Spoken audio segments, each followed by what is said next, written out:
거룩한 주일 주님의 전에 나오실 수 있는 여러분들 정말 환영하고요. 진심으로 환영합니다. 오늘 주님께서 주신 말씀 히브리서 10장 19절에서 25절 말씀입니다. 19절에서 25절 말씀입니다. 자, 오늘 본문은 하나님 앞에 나오는 그리스도인들의 모습의 표본이라고 할 수 있는 내용이고요. 그리고 말씀 가운데서 그리스도인이 가져야 할 믿음, 소망, 사랑의 모습을 보며 힘써 모이는 교회란 제목으로 말씀을 나누고자 합니다. 다 찾으신 줄 믿고 제가 봉독하도록 하겠습니다. 그러므로 형제들아, 우리가 예수의 피에 힘입어 성소에 들어갈 담력을 얻었나니 그 길은 우리를 위하여 휘장 가운데로 열어놓으신 새로운 살 길이요 휘장은 곧 그의 육체니라. 또 하나님의 집 다스리는 큰 제사장이 계심에 우리가 마음의 뿌림을 받아 악한 양심을 벗어나고 몸은 맑은 물로 씻음을 받으니 참 마음과 온전한 믿음으로 하나님께 나아가자. 또 약속하신 이는 믿으시니 우리가 믿는 도리의 소망을 움직이지 말며 굳게 잡고 서로 돌아보아 사랑과 선행을 격려하며 모이기를 패하는 어떤 사람들의 습관과 같이 하지 말고 오직 권하여 그 날이 가까움을 볼수록 더욱 그리하자. 아멘. 저희 팬데믹이라는 사건이 이제 터지고 나서 현재까지 많은 교회들이 영향을 받고 있죠. 저희 교회에도 정말 많은 변화가 생겼고 그것을 정말 많은 분들이 지금 체감하고 실감하고 계실 것입니다. 그리고 각자의 삶 가운데 저희가 드리는 예배 그 형식에 있어서도 좀 많은 것이 영향이 간 것 또한 그것도 사실입니다. 소셜 미디어를 통해 언제 어디서든지 예배를 볼 수 있게 됐고 많이 편의가 생겼죠. 편의가 생긴과 동시에 저희 또한 많은 유혹이 생기고 좀 간과하게 되는 상황이 생기기 나름입니다. 몇 주간 이대원 전도사님께서 교회에 대하여 말씀을 나누어 주셨고 우리를 가르쳐 주셨는데 오늘은 히브리서 저자가 말하는 믿음으로 하나님 앞에 나오는 그리스도인, 그 그리스도인의 모습을 살펴보며 우리 청년부가 세상의 변화 가운데 정말 변하지 않고 지켜야 하는 그리스도인의 모임이 무엇인지 한번 되새겨보는 시간을 가지도록 하겠습니다. 자, 먼저 본문을 좀 다루기 전에 히브리서가 어떻게 쓰여졌는지 좀 알아봤으면 좋겠어요. 히브리서를 쓴 저자는 확실한 목적을 하나 가지고 있었습니다. 이 편지를 썼다는 이 내용 자체가 정말로 딱 목적 하나를 가지고 썼는데 히브리서는 유대인인 그리스도인, 유대인인 기독교인 가운데 유대교로 돌아가려고 하는 사람들을 위해서 인내하며 그리스도의 믿음을 흐리게 하지 말라라는 그런 목적을 가지고 쓰여졌습니다. 그럼 기독교를 믿는 유대인들이 왜 유대교로 돌아가려고 했냐? 다름이 아니라 정말 많은 고난과 핍박이 그들의 사이에 있었기 때문인데요. 종교적인 배척, 그 배척 때문에 삶이 원활하지 않았고 경제적 활동이 원만하지 못하였고 생활고 등 많은 어려움이 그들의 삶 가운데 자연스럽게 생겼습니다. 그렇기에 이 사람들이 생각을 한 거예요. 아, 그냥 유대교로 돌아가야 되나? 그런 생각을 하고 있는 유대인들을 위해서 믿음 가운데 인내하고 권고하라는 그런 목적을 가지고 쓰여진 게 히브리서예요. 그렇기에 오늘 보는 본문 또한 권고하는 그런 한 색깔을 가지고 있고 그리스도와 멀어지는 사람들을 위해서 쓰여진 내용이라고 보아야 한다는 거죠. 그리고 10장 우리가 19절부터 봤는데 앞의 내용이 어떤가? 초반 내용을 이제 보게 되면은 율법을 완성하신 그 예수님에 대해서 나옵니다. 단 한 번의 제사로 우리를 구원하시고 새 언약을 세우신 그리스도의 승리의 모습을 말하고 있어요. 그럼 히브리서 저자는 무엇을 말하고 싶었을까요? 말하고 싶었던 건 하나예요. 아담의 때부터 우리를 이렇게 힘들게 해왔고 괴롭혀왔던 원죄, 그 원죄에서 그리고 우리를 완고하게 하였던 그 악한 마음으로부터 예수 그리스도께서는 자신의 피 흘리심을 통해서 완전한 제사를 드렸다는 것입니다. 즉슨 우리의 죽음의 그 대가를 자신이 대신 짊어지시고 하나님의 양아들 양털로서 우리 자신을 거룩하게 만드셨다는 것이죠. 우리를 온전하게 하셨다는 거예요. 그리고 세우신 새 언약은 그리스도의 믿음 가운데 새 생명, 영생을 누릴 수 있게 하신다는 것입니다. 자, 이러한 전제를 이제 얘기를 하고 나서 본문을 보았을 때 히브리 저자는 말합니다.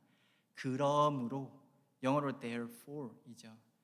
그러므로 이러한 그리스도의 구원 사역이 가져온 결과 중에 하나가 무엇인지 알려주고 있는 것입니다. 19절에서 말하기를 성소에 들어갈 담력을 얻었다라고 합니다. 담력이 무엇입니까? 혹시 담력 테스트 이런 거 한번 가보신 적 있으신가요? 뭐 이런 놀이공원 이런 데 막 가게 되면은 막 귀신의 집 막 이런 거 있고, 아니면은 이제 가가지고 좀 침침한 그런 데 가가지고 막 담력을 테스트를 해보겠다 하고 그런 것들이 있는데, 자, 그러면은 여기서 말하는 그 담력이 우리가 흔히들 얘기하는 정신적으로 나는 강해 라는 그런 어필을 하는 그런 방법 중에 하나의 그런 담력인가요? 19절에서 뭐라고 합니까? 담력은 예수 그리스도의 피로부터 나온다고 해요.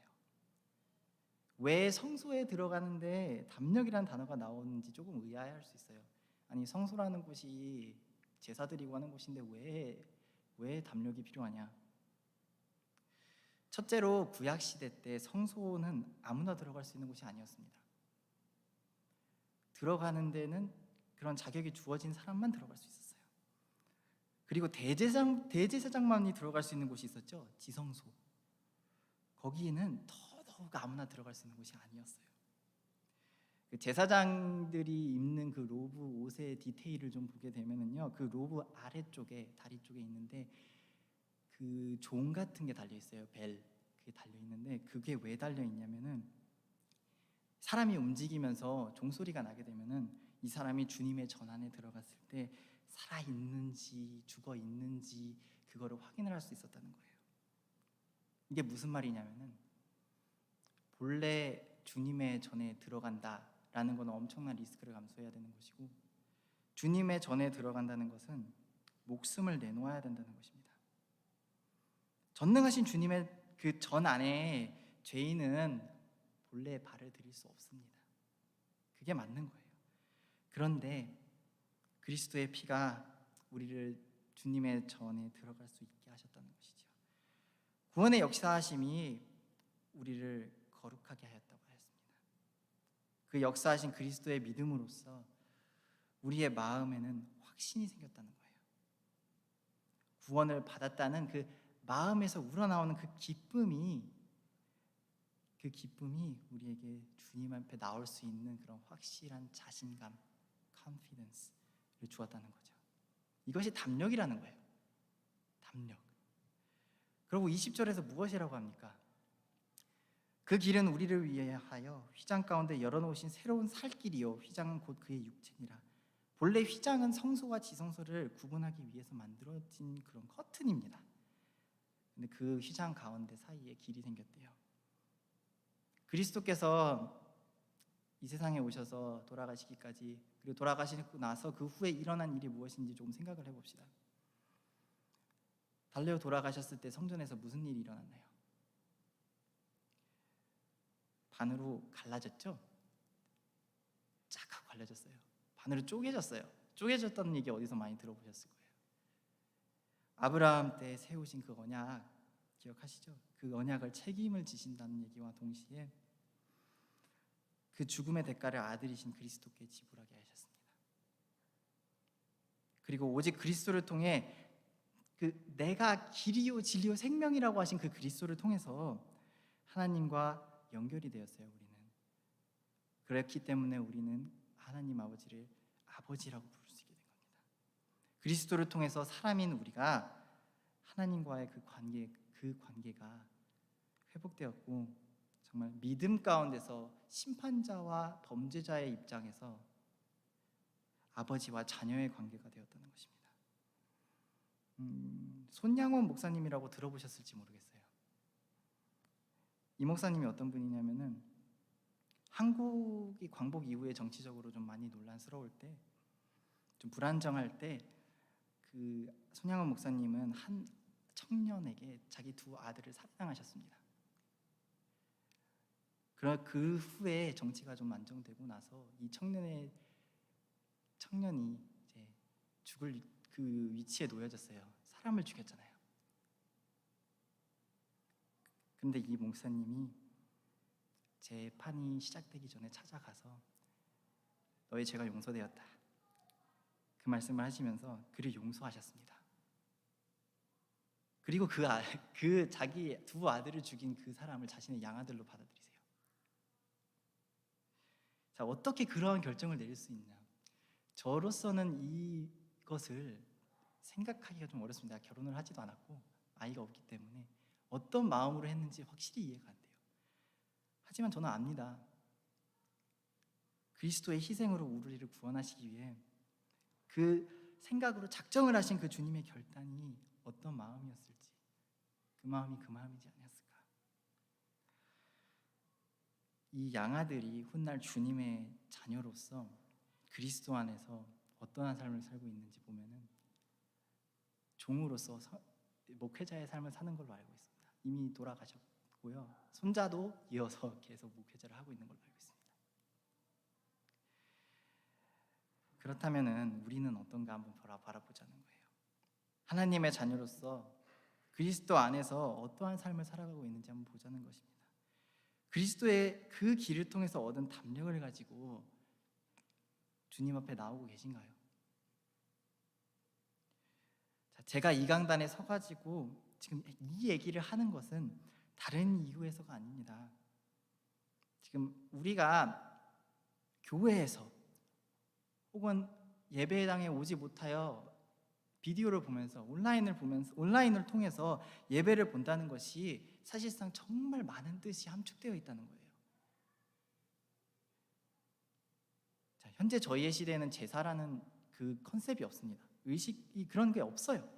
그렇다면 우리에게 있어서 제일 직관적으로 하나님 앞에 나온다라고 했을 때 그게 무엇일까요?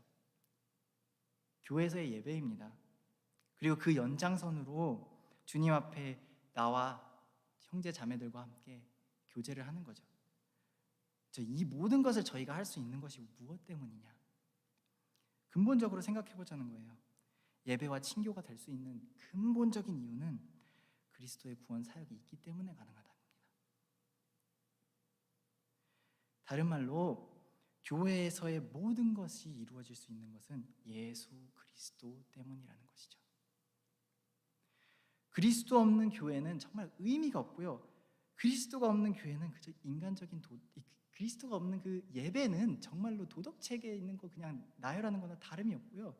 그리스도가 없는 친교는 정말 우리 가운데, 마음 한가운데 뭐가 하나 텅하게 빈 것 같은 그런 느낌이 들 수밖에 없습니다. 우리는 진리를 알았습니다. 지금 알고 있습니다. 또한 진리를 알아가려고 하는 사람들입니다. 그러기에 이 자리에 있어요.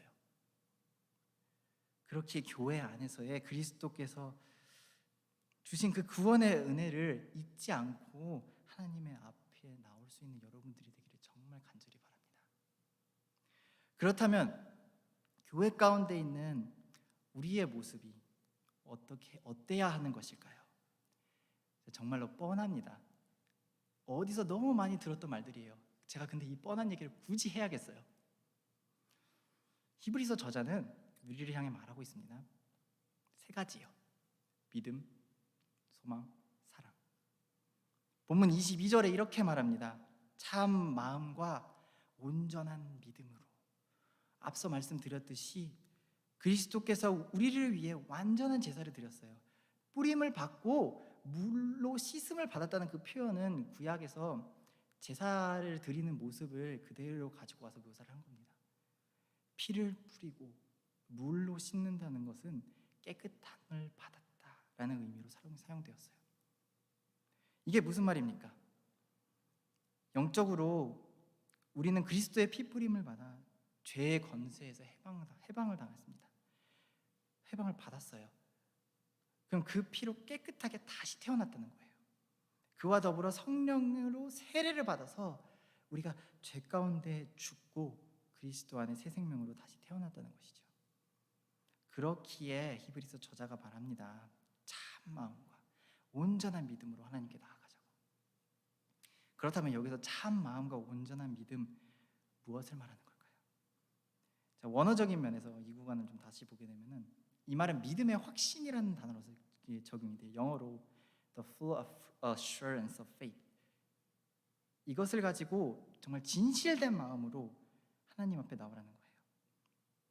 정말 만약에 지금 현재 있는 그 여러분들의 삶 가운데서 믿음에 대한 확신이 지금 없다,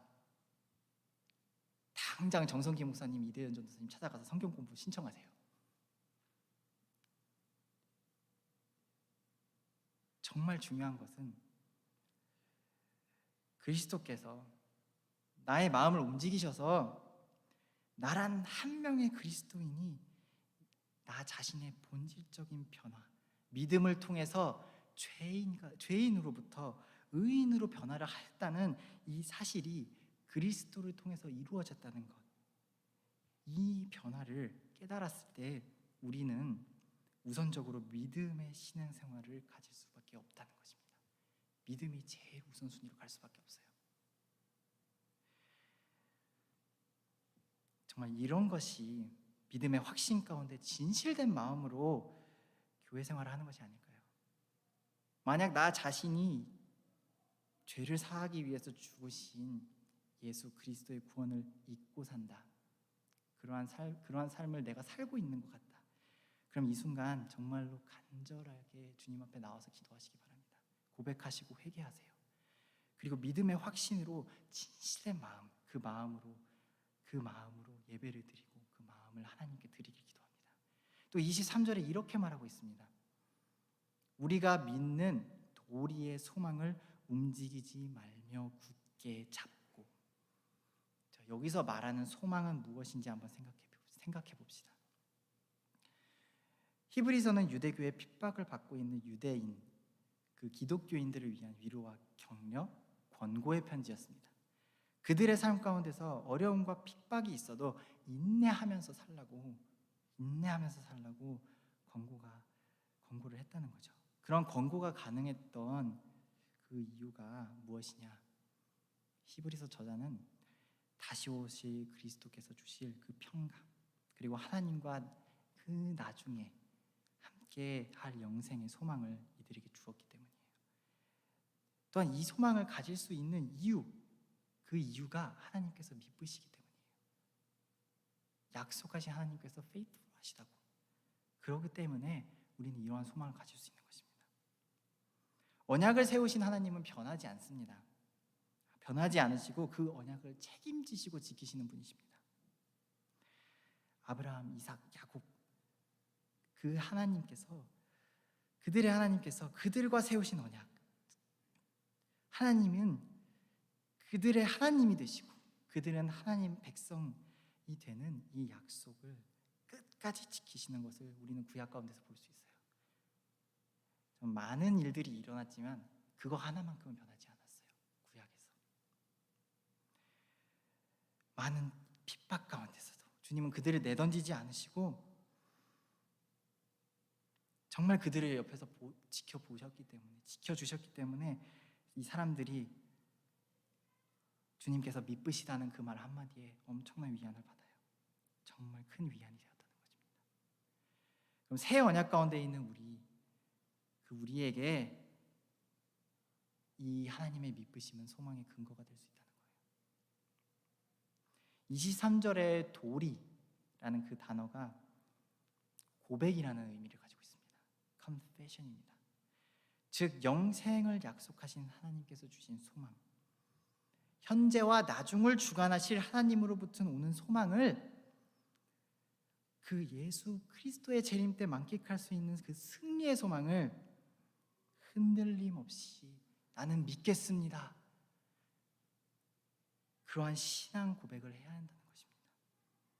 이러한 믿음 가운데 생긴 소망은 우리를 세상의 것에서 자유롭게 할 것이고, 교회의 생활 가운데, 교회 모임 가운데, 교회의 교제 가운데 불평, 불만보다는 기쁨, 희망이 좀 더 많아질 것입니다.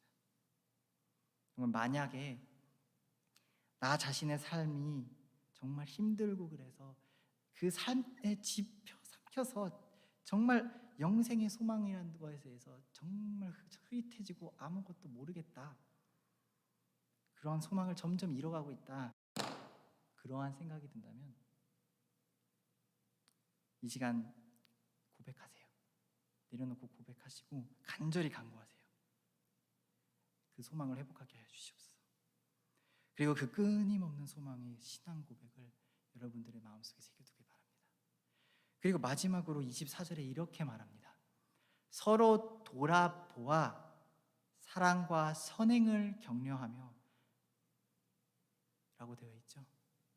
서로 돌아보라는 그 말씀은 주 안의 그리스도인들은 서로를 생각하라는 말씀입니다. 서로를 보듬어주며 그리스도 안에서 떠나지 않도록 지켜봐 주라는 그런 말씀이에요. 유대교의 핍박 가운데 분명 유대교로 돌아가겠다 하는 유혹이 그 유대인들인 기독교인들에게 있었을 거예요. 돌아가면 편하거든요. 경제적인 압박에서 자유스럽고 내가 스트레스를 받을 필요가 없고 내가 그러한 걱정을 할 필요가 없다는 거예요. 편해요. 허나 그것은 자유가 아니라 항복입니다. 포기예요.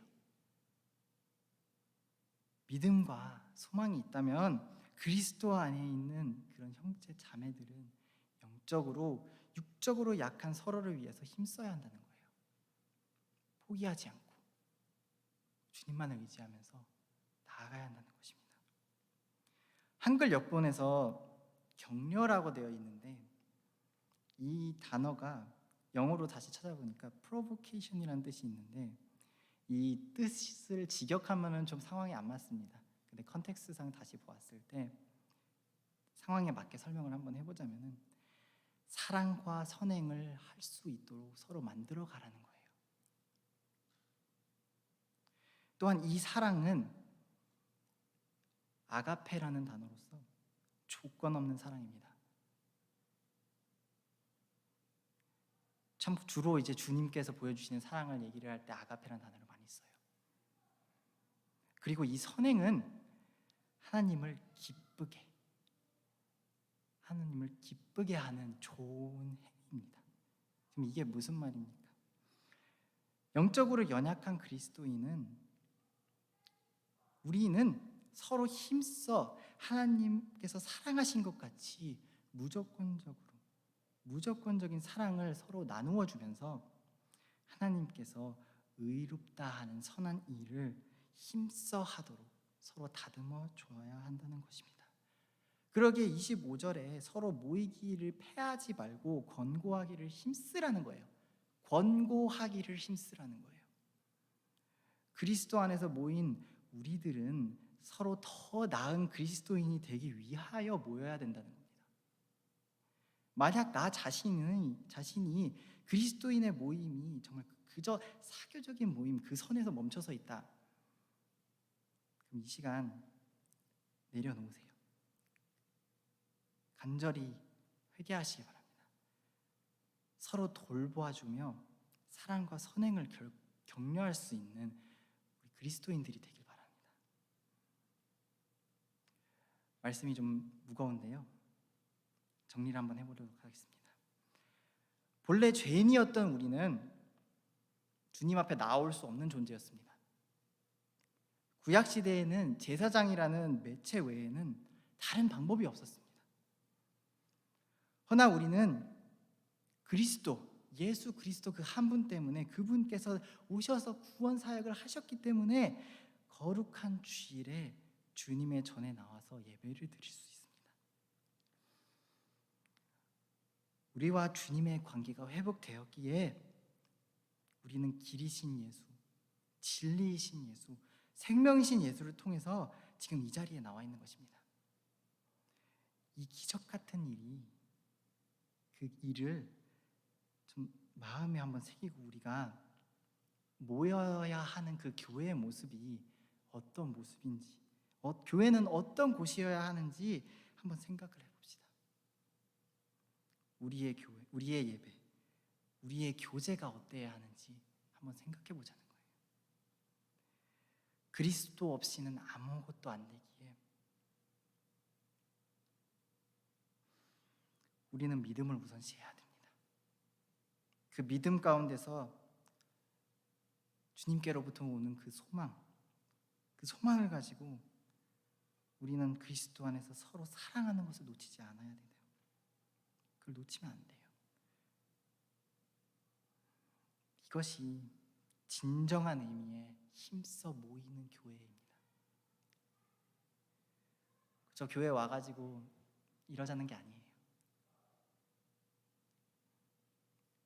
우리의 현재, 우리 천재의 본질이 무엇인지, 그리스도인이란 무엇인지 기억하면서 변화된 하나님의 자녀된 모습으로 믿음, 소망, 사랑 가운데 진정으로 힘써 모이는 우리 청년부 되기를 간절히 기도합니다. 기도하겠습니다. 사랑해 주 하나님 아버지 감사합니다. 무거운 주제일 수 있습니다. 교회에 나와서 주님께 예배드린다는 그 뜻이 우리가 정말 소홀히 할 때가 너무 많은 것 같습니다. 그렇습니다. 주님께서 예수 그리스도를 우리에게 보내주셔서 현재 우리가 이 자리에 나와서 구원을 얻고 주님께 영광을 돌리며 예배드릴 수 있는 것입니다. 그러기에 우리는 그 믿음 가운데서 예배드리고 교제하기 원합니다. 그 믿음 가운데 있는 교회가 되기 원합니다. 그러기에 주님께서 함께해 주셔서 믿음이 약하지 않게 해주시고 소망을 잃지 않게 해주시고 정말 형제 자매들 가운데서 주님께서 보여주신 그 사랑이 가득하기를 주님 언제나 함께하여 주시옵소서. 주님 언제나 감사드리며 이 모든 말씀 주 예수 그리스도의 이름으로 기도드리옵나이다.